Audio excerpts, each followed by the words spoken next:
Hello dear NEET aspirants, welcome to our channel dream doctor. So students, आज का जो अपना टॉपिक है वो है क्या, exchange of gases among alveoli at blood vessels and body cells. तो बच्चों जैसे आप देख सकते हैं कि बच्चों ये जो मैंने एक ह्यूमन स्ट्रक्चर बनाया है जिसमें क्या करेंगे अपन एक्सचेंज ऑफ गैसेस देखेंगे बच्चों कैसे होता है। तो जैसे कि आप बच्चों सभी जानते हैं कि जो एटमॉस्फेयर में ऑक्सीजन का जो प्रेशर होता है वो कितना होता है बच्चों 159।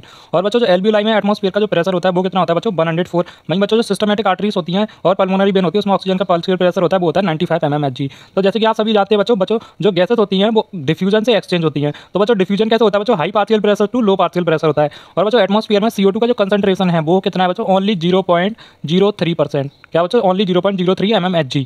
तो जैसे कि आप देख सकते हैं जब भी बच्चों अपन ब्रीद इन करते हैं मतलब कि ऑक्सीजन को अंदर लेते हैं तो बच्चों ये जो अपना नेजल पैसेज दिख रहा है यहाँ से अपन ऑक्सीजन अंदर लेंगे और ऑक्सीजन नेजल पैसेज के बाद ट्रैकिया में जाएगी और ट्रैकिया से बच्चों कहाँ आएगी, लंग्स एल्वियोलाई में। तो बच्चों लंग्स एल्वियोलाई के चारों तरफ अपने पास क्या होती है, ब्लड कैपिलरीज होती हैं जिसको बच्चों अपन माइक्रोस्कोप में देखेंगे तो ये कुछ इस तरीके का स्ट्रक्चर दिखता है। तो बच्चों जैसे ही अपन ने इंस्पायर किया मतलब ऑक्सीजन को अंदर लिया और बच्चों ऑक्सीजन कहाँ तक आई, एल्वियोलाई तक आई। तो बच्चों ऑक्सीजन का जो बाहर एटमॉस्फेयर प्रेशर है वो है 159 और एल्वियोलाई का कितना है 104। तो बच्चों जो ऑक्सीजन है वो हाई पार्शियल प्रेशर से लो पार्शियल प्रेशर की तरफ ट्रेवल करेगी, यानी कि एटमॉस्फेयर से बच्चों कहाँ आएगी, एल्वियोलाई में आएगी। अब बच्चों एल्वियोलाई से बच्चों ये आएगी पल्मोनरी वेन में।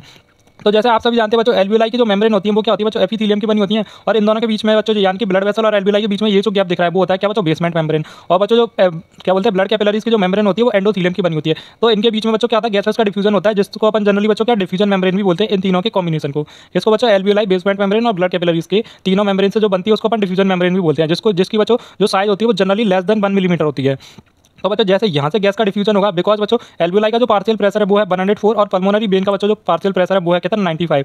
तो बच्चों जैसे ही ये पल्मोनरी वेन से ऑक्सीजन डिफ्यूज होगी और हार्ट में जाएगी तो हार्ट से बच्चों होते हुए ये क्या है पूरे बॉडी को सप्लाई होगी सिस्टमेटिक आर्टरीज से। तो बच्चों जैसे ये बॉडी को सप्लाई होगी यानी कि सेल्स को टिश्यूज को सप्लाई होगी तो बच्चों सेल और टिश्यू इस ऑक्सीजन का यूज करके बच्चों क्या क्रैश साइकिल, ग्लाइकोलाइसिस और बच्चों लिंक रिएक्शन ऐसी चीजें परफॉर्म करेंगे और बच्चों इससे क्या होता है एनर्जी प्रोड्यूस होता है। और आप सभी जानते हैं बच्चों इन साइकिल्स में क्या होता है CO2 प्रोड्यूस होता है। तो वही CO2 बच्चों बॉडी सेल्स या टिश्यू से निकल के कहाँ आएगी, सिस्टमेटिक वेन में आएगी जहाँ बच्चों CO2 का पार्शियल प्रेशर ऑलरेडी कितना होता है 40 mmHg होता है। और बच्चों सेल्स या टिश्यूज में CO2 का प्रेशर जो होता है 45 mmHg होता है। तो बच्चों यहाँ पे भी गैसेस का डिफ्यूजन होगा और ये गैसेस क्या होती है बच्चों, सिस्टमेटिक वेन से हार्ट की तरफ जाती हैं और हार्ट से किधर जाती हैं बच्चों, लंग्स में जाती हैं। सेम प्रोसीजर है बच्चों। अब ये डिफ्यूजन मेम्ब्रेन से लंग्स से हार्ट के बाद लंग्स में जाएंगी यानी कि एल्वियोलाई में जाएंगी और एल्वियोलाई से बच्चों सेम प्रोसेस है कि ये बाहर चली जाएंगी, बाहर कहाँ एटमॉस्फेयर में चली जाएंगी जहाँ बच्चों CO2 का जो पार्शियल प्रेशर है वो है 0.03 mmHg। तो बच्चों गैसेस का डिफ्यूजन होता है जनरली ह्यूमन बॉडी में, यानी कि इसको बच्चों अपन पैसिव प्रोसेस भी बोल सकते हैं। इसमें कोई ATP की रिक्वायरमेंट नहीं होती है।